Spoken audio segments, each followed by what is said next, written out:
Hello gardening friends, welcome to Backyard Basics. I'm John Drumgoole. Seed starting is really important these days because you can get some varieties of flowers or vegetables that you won't find in the nurseries anywhere.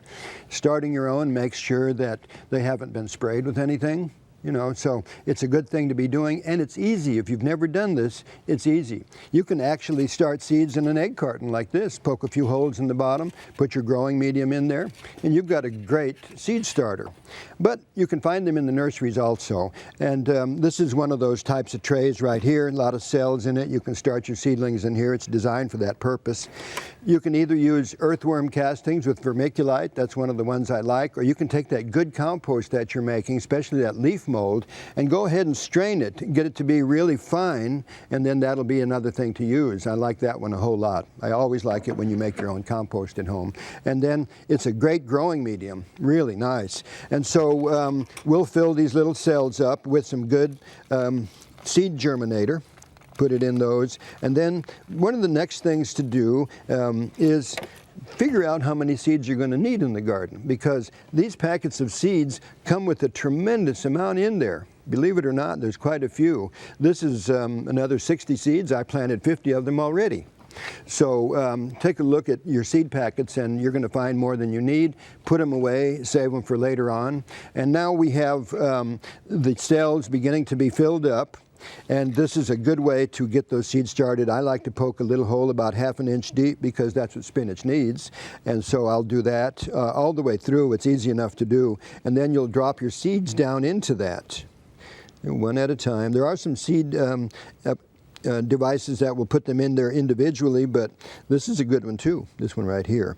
So go ahead and put them in about that ½ an inch, cover them up a little bit with that compost mix or that seed starter that you've got.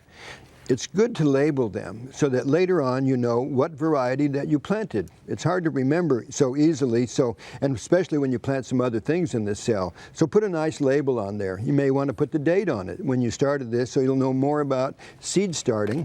That way you'll become more accustomed to it.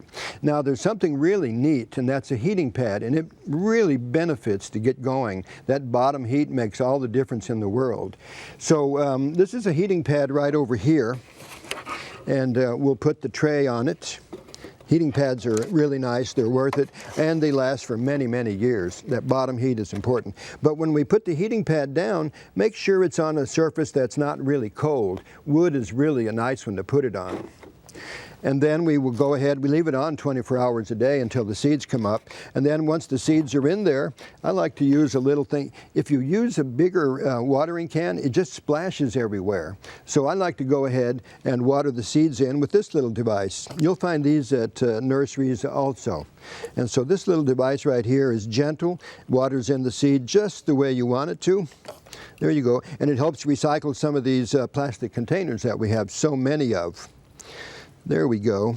So now we've got them watered in really nice.